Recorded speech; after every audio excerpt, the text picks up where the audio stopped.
حديث مسلم أديس خنا خيستي هلا كيتون دور سو خسارة مه هونغي ميتمه خسارة خيس سينه أنيو المتنطعون ما من هم المتنطعون متنطعون جتون وروتن جميلان فدي وروتن وان تكا وان سلا جبي فموهن قبني جبي سي وسنا باسويت سنيفي قال نمني من دخل فيما لا يعنيه لقي ما لا يرضيه جان كفكين عرباتي نمني وان إسا هنين هند خيس سينو وان مال أركا وان إسا هنجالة تشني أركا أكما يرو تكا مال جام نجارة تطوري نجارة نما واتولتو أغيسا وي أغيسي أصوني في مخا مغازا مراجروتي حاجات أفجتشا مخا سن إيسي برادين خنا دلديسي دفي بكسلا إني أكما ساسنين قد أصو جو مخا لما مرمخنا إدو إيجين ساسنتي أصو نجارة سن يوخان أغيسا سنين أكيسا جو مخني إرتي ولتي قبامي بكسني إيه دلديسي هقا إيو أغيسنيس جلديس أسجر هقا دقي فيقات تدفع سنرتي مال قولي درنوتو لا سلا مخرر عرقة سنج آلا دبليف خانا الرأي مال جان نمني وان إسا هنين هند خيسا سينو مال أركا لكي ما لا يرضيه وان انجال لنبو درت التدفع متنطع يجون نما تشديد يجون ربي دين كناس لا فسيتي دين كنا خيستي لا فنتي قول دين كل هنجا بيسني قرو أكس جتون فديتي جلد يمتشون مبيخ دين هنجا بيسني نمني تشديد قولو وهند يجودا خيساو يجو نمني خني سوفتيرا تكا تقبادتي غنا نما هندا سنمان كياسا قولون سنمان كياسا قولي تا إنن بيني أكوان انجرتي تكتي بيخصم ملي وان كان الرمال جان هلك الناس على يد رجلين جان علمنا ما خن وني نرتي هلاخمي حركة نمال مرت جان نص طبيب ونص العالم جان كنا عالماتي في كنا دكتورات بيغلافته جان كنا عالماتي وان إنن بيني هندا أكما نما بيخوتي فلتيت هم بين سن هم بيخو يجوني كانفت خنافي تنما هم بين سني ولا المساسن أكبيكم ساقو إيدر كمان نما فرشيسو يالي قد تنا وني خنرها ما تنجرو ولا لا إساسا أكبيكم ساقو إيدر كي نما فرشيسو قال لكم سيدر كي دان سنجو خن مال جانين وان هم بين أكبيكم ساقو داني إبسون هجورك كسادة متنطعون هذا سني تهم بين سن أكبيكم ساقو دي أكو منامتي حبة السوداء دواء لكل داء حديث جو فدتين مال دي حية السوداء جي كري كابتين تكررنان جوين قراتين دواء وهندا تجي أمة غلافت شو تريتو بيكم ستكان أكسنا مقولا وني هم بين هندي هنجرتو يتو جيرو تكا نما وهيتو مال جي بكا تكا دفيتي وغافته سبوجي غافان علمي خيسن سينين وني هندي اكسي متين بيخا هوغان علمي خيسن سينين وني هندي رايتي نتاتي كميجي رايتي ونين دران هنجرتو تبيخو هم بجرتو جي ادو نمار رايتو odira warruma odu odeysurra fudhadheefi hoggaan bikka ilmii dhufe na jijjiiramte jedhe bikka ilmiitti immoo hoggaan dhufu wanni hedduun raayitiin arke duraan eksiidha akkamii jeen namni kun gaafate bar duraan maal gurguruu ture namuma soogiddumaa fi gaaza qabu yoo waan takka dhuftee ati gaafatte yoo waan takka sukkarri ni jiraatte hin jirtu numa jaa barbareen ni jirti hin jirtu zeenni ni jira hin jiru ruuti ni jira hin jiru wauma takka yoo gaafatte hin jirtu ma jechuudha eksuma jechuudha wanni hundinuu maaliif wanni isa bira jiru gaazaa fi soogidda qofa waan ta'eef wanni isa bira hin jirre hundi hin jirtu isa biraa dhabamte malee magaalaa irraa dhabamnee beef isa biraa dhabamuun magaalaa irraa dhabamuu godhee hawaasa akkasitti isa biraa dhabamuusan akka waan hin jirree fudhachiisu. Kanaaf mutanatti'uuna jaaniin bikka silaa waan si bira hin jirrees anna bira hin jirre bikka biraatis gaafadhu jettee yoo dabarsite maal san keessaa baata? Ikhlaasa jaaniin insaaf jaaniin afaan arabaatti qulqullumina qalbiidhaati jechuudha. Wanni kun ani waan kanatti hin dhaqqabne jechuu qabda. Ta si bira hin jirre hunda hin jiru jette. Kanaan yeroo san nama saniin maal hin jenne namni tokko nama suppermaarkeet qabuu fi suppermaarkeet waa hundi keessa jirtuu fi namni gaazaa fi soogidda qofa qabu yoomiyyuu tokko hin ta'u kuni hin jirtuma san gurgurachi taa'e kunoo yoo ati gaafattee dafee siin deebisu laalee keessa waan barbaaddu keessaanii argattaa jechuudha. Waan hawaasni naannoo sanii barbaadu ni guutaaf. Haala kanaanii halakal mutanatti'uuna jechuun warra wasanaa bahu jechuudha. Warra wasanaa bahu wanni hundinuu ifiinii nama hunda madaala.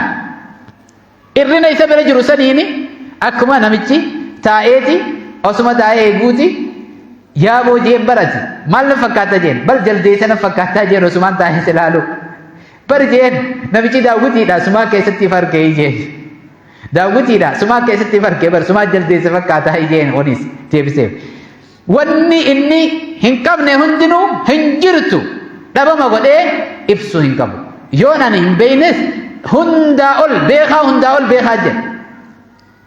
Tanaafi waa hunda hin jirtuudhaan gizeenii fi fitatte soofteera hin jirtuu san namni jechuudha irratti caanan irratti maal godhan san baadhachiisan ganaa waa hundaahuu hin jirtuma saniini oofaa jechuudha hin jirtuu saniin tashdiida bikka isiitiin ala wasanaa bahuutu dhufa jechuudha. Gaafa dabe bikka sanirraa keessaa'u jechuudha zamana beekumsi hafee beekamtiin beekumsa taate jechuudha. Namni irra hedduun beekamtiidha beekumsa jee hordofu jira waan ta'eef zamana kana keessatti maal tasgabbaatu barbaachisa. Waa hunda waan ati hin beeynes hin jirtu jettee hin jarjarin wanni hundinuu kunoo miidiyaan googilii fi wanni hundinuu nama dura jirti waan ta'eef wanni ati bara dheengaddaa hin jirtu jette baranni jirti jetteeti atuu fudhattee jirta jechuudha. Kun maal garsiisa? Ejjennoo dhabuu, mabdaa dhabuu, bu'uura dhabuu garsiisa. Duraanuuhu waan hin beeyne takka maal godhuu turte? Fatwaa godhuu turte jechuudha. Maaliif ilmi hin jijjiiramtu hin jirtu waan ta'eef jechuudha. Kanaafi aaqibaan isiidhaa jechuudha. Warri mutanatti'aa kun rakkoo hedduu keessa seenan jechuudha. Gochaa fi jecha keessattis useeti jecha osoo bikkaan hin laallanne bikka hunda dubbata.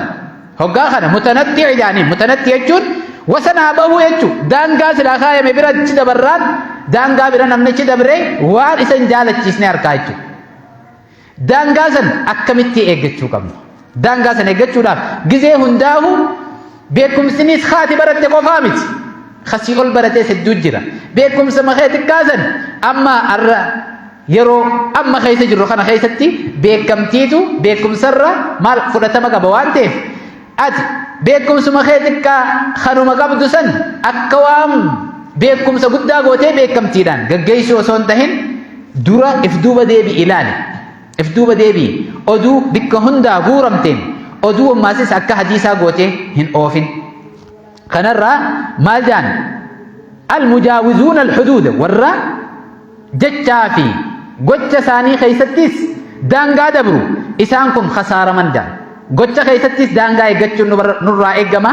Jecha keessattis daangaa dabruu dhabuu daangaa nuuf kaayame dabruu dhabuu waan dubbattu laallan wooma khayrii dubbadhu khayriin banaadha dubbachuudhaaf khayriin baamnisii banaadha waan khayriidhaa dalage sun banaadha daangaa hin qabdu khayrii dalaguun atummaan dandeenyaan banaadha garuu immoo wasanaa bahuun waan dubbatamuu fi waan dalagamu keessatti maal keessa nama dhaga halaka jee ergamaan rabbii sallallahu halaka almutanatti'uun warri daangaa dabru jee waan dubbatanii fi waan dalagan keessatti warri daangaa dabru daangaa shari'aadhaa ta shari'aan keeyse warri hin eegganne warri daangaa sanirra dabru halaka maal ta'a jechuudha wasanaa bahuun san halaka khasaaraa gaaga'ama keeysa isaan buustii namni waan dubbatuu fi waan dalagu keessatti daangaa shari'aadhaa dabru gaaga'ama khasaaraa halaaka keessa seenuunsaa waan hafan qabne kun ergamaa rabbiin nu hime sallallahu alaihi wasallam halakal mutanatti'uuna jechuudha warra gochaa fi jecha keessatti daangaa dabru isaan halaakamuu isaanii waan hafan qabne jechuudha. Saniif warra sanirraa rabbi nuun godhin waan jennuu fi waan dubbannu keessatti eeggachuu yeroo hunda beekumsi xiqqaan nama galaafata. Beekumsi xiqqaa fudhatteen addunyaa guutuu madaalin namni akka hijaa beeku hin jiru jettee hin madaalini. Beekumsi xiqqaan nama galaafata jechuudha. Halaka jaane jechuudha. Wanni biyya galaafate beekumsa xiqqaadhaa jaan. Beekumsi guddaan namni qabu yeroo hedduu maaltu irraa mul'ata? Tasgabbiitu irraa mul'ata jechuudha. Tasgabbii saniif tasgabbii beekumsa guddaadhaa san qabaachuutu yoonii fi beekumsa guddaa dhabanillee xiqqishoo of qaqqabuutu wayya. Na harkaan booddeen na dho'isaadha taati. Kana waan ta'eef jecha namni garii kanuma soofteera bidaadhaa baadhatee deemuu jira. Wanni hundinuu wanni inni hin beekne hundi bidaadha jechuudha. Bidaa. Ijoollummaarraa bidaa nama barsiisin atis sheekh ijoollummaarraa. Osoo ijoolleen waan akkaataa salaataa hin beekne, akkaataa zakaa itti kennatan hin beekne, arkaana islaamaa hin beekne, arkaana imaanaa hin beekne bidaadha dura barsiise jechuudha. Bidaa gaafa barsiise maanzaraa bidaadhaa itti kaa'ee ganaa wanni inni argu hundi eegas boodaan hoggaa dura quraana gabbuuse bidaa barate waan ta'eef quraanas ganaa gidee qara'u ija bidaadhaa maanzaraa bidaa saniin qara hadiisaas gidee qara'u bidaadhaan qara riyaadu saaliin keessaas biduma barbaada inni Bukhaarii keessa bidaa barbaada Muslim keessa bidaa barbaada ganaa namni kuni soofteerri bidaadhaa san irra jaaname bidaa numa itti jechuudha. Maal jaaniin horii gaafa bonaa maal itti kaayan maanzaraa magariisa itti kaayan magariisa akka wanni harku hundinuu magariisa taatuuf akka bona wanni hundi magariisa sehee nyaatuuf itti kaayan ganaa wanni inni ilaalu hundi adiin hundinuu magariisa jeenyaati. Kuniisi soofteera bidaadhaa san irra caananii sammuu isaa irratti jechuudha. Sammuun isaa eega san baadhatte irratti san jechuudha. Hammalu aleehi wanni inni harku hundinuu bidaa malee narku. Kanaafi kana keessaa namni dura dursoo waan khilaafa qabu dhiisi bidaadhaa fi kanaan mataa garan galchin ijoollummaarraa gaafaati bidaa dura qabsiiste wanni inni arku hundinuu kitaaba fedhe keessa seenu akkuma kitaabni waraabeysaa ganaa as bantus achi bantus lafee malee hin jenne kitaabni adurreetis hantuuta malee hin jenne akka jaamu sanitti kuni kitaabni isaa bidaa malee hin jiru wanni isa duraa mul'atu hundinuu bidumaan jechuudha. Kunis bidaa tunis bidaa akkuma osoo deemuuti yaa booje warra ganda keenyaa kanaas bidaa fi shirkiin itti seentee jirti je warra masgiida keenyaa malee haaya je osoo je'uuti warruma masgiida keenyaatu bidaa fi shirkiin itti seentee jirti je warra salfii duraan wajji salaatu malee osoo je'uuti ammaasis warruma salfii duraan wajji salaatu hundaa'u bidaa fi shirkiin itti seentee jirti je nu sadeen kana malee osoo je'uuti warru numa sadeenu shirkii fi bidaan itti seentee jirti je ana malee kanaas isa malee islaamni namni jechuudha addunyaa kanarratti kun soofteera bidaa ijoollummaarraa osoonii fi namni bu'uura osoonii fi diin kanarraa waa takka hin beekne akkaataa hadiisni sahih itti ta'u hadiisarraa waan takka hin beekne bidaa saniin gideenii fi dura buute ganaa wanni inni ilaalu hundinuu soofteera sanii waan laaluuf bidaa fi shirkii malee waa takka narku wanni duraa mul'atu hadiisa qara'uus kitaaba ahkaamaa yoo qarees kitaaba fedhe yoo qare bidaa shirkii wooma san eegaa deeme namni kun mataan isaatuu fayyaa hin ta'u jechuudha. Saniif waan khilaafaa gidee jaan islaamummaa keessatti khilaafa ulamaa'ii wal dhabe malee ummanni gadii tanaa wal hin dhabne ummata waa takka hin baratin ummata akkaataa salaatatti salaatan hin beekne akkaataa soomanatti soomanan hin beekne akkaataa hajjiitti gaggeeffatan hin beekne arkaana imaanaa irraahu hin beekne arkaana ihsaanaa irraahu waa takka hin beekne akkaataa ibaadumatti gaggeeffatanuu hin beekne gaafaati bidaadhaa fi shirkiidhaan sammuu isaanii rabbashite wanni inni arku hundinuu ganaa maal taati bidaa saniin jechuudha.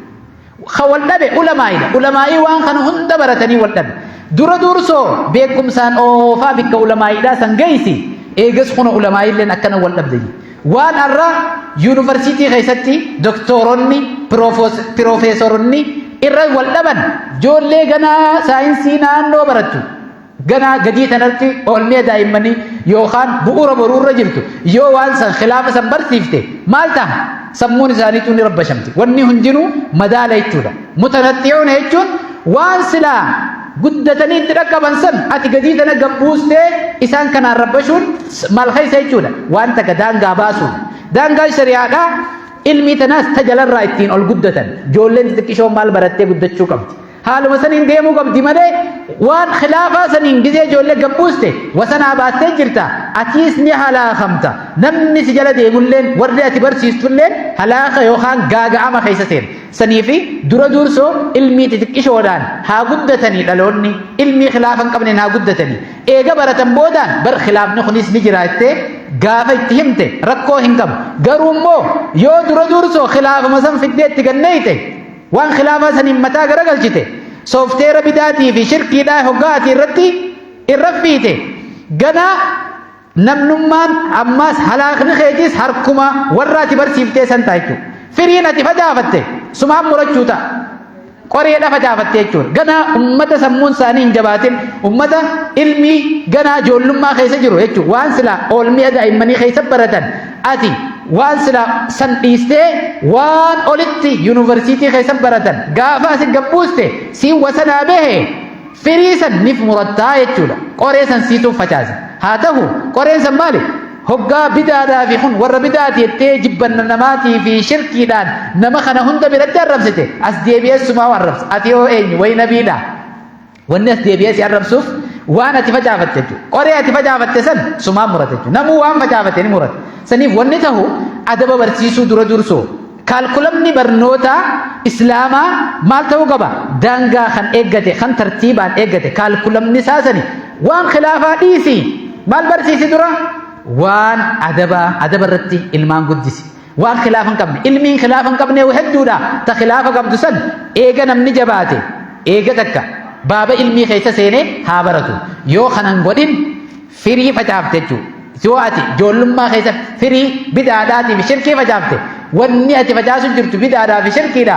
Bidaa fi shirkii san murachumaaf teessa. Isaanuma saniis garagalee gaaga'ama sina guftaa warrummaan ati irra firii san facaafatteetu booda siliqimsuu ta'a jechuudha.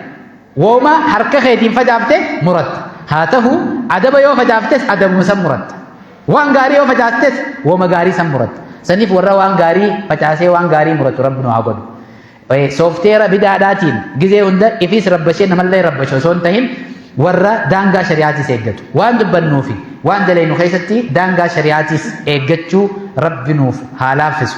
Wanni kun dhaloonnilleen dhaloota adabarra guddatu rabbi nuuf haa godhu. Dhaloota miidhagina islaamummaan qabdu irratti dubbatu. Inshaallah darsii teenya itti aantu keessatti akkuma irraa dubbachuu teenyutti islaamummaa miidhagina islaamummaan qabdu kan yeroo hundaa'u nam tokko irraa hin duroomne tahuu jechuudha. Xarafarraa immoo islaamummaan mutaxarrifoota jechuudha. Warra mutanatti'uuna warra jaanii warra daangaa dabarsaniin hin madaalamu. Miidhagduudha islaamummaan. Haa ta'u namni beekumsa islaamaa keessa gabbu'ee miidhagina isaa san baafachuu qaba. Akkuma bahara namni gubbaarra deddeemu waa hunda hin argu. Garuu namni keessa gasseene jawaahir waan qaqqaalii fi kana hundaa'u keessa gasseeneetu arka waan ta'eef islaamummaanis beekumsa siidhaa gadi fageessanii keessa gabbuudha barbaachisa. Warri gubbaarraa kun gubbuma sanarratti takka dhuqiidhaan wal cafaqee namallee girgireessee ifillee girgireessa waan ta'eef jecha waan gaarii facaasuu soofteera bidaadhaa nagaya namarra caanaa olu bidaa fi shirkiidhaa sun hafee waan khilaafa hin qabne nama barsiisuutu barbaachisaadha akka islaamummaatti. Kana if keessa deebinee manhajinummaan itti barsiisu jirru manhaja akkami jennee if keessa deebi'uudha. Kaalkulamni barnoota adeemu jiru akkam dhaloota akkam oomishu jira. Saniifi hoggaanii fi gartuu waan san if duuba deebi'ee muraajaa godhuutu barbaachisa. If duuba deebi'anii maali wanni barsiisu jiru? Wanni tuni egaa barattootuma kee ta'e barattoonni kee qoree gizeenii fi ta'u ati qoree dha facaasu jirta malee ilmi akka hin ta'inis hubatanii if duuba deebi'uun qaanyii hin qabdu san. If duuba deebi'anii if laalanii dogoggora dabrerraa hubachuun hammeenya hin qabdu. Kanaaf warra dogoggora arkanirraa gorsfamee waan gaarii dalagu rabbi nu haa godhu. Sheenaa duniyaa akhiraa jalaa rabbi nu haa baasu. ربنا تقبل منا انك انت السميع العليم وتب علينا انك انت التواب الرحيم واخر دعوانا الحمد لله رب العالمين. السلام عليكم ورحمه الله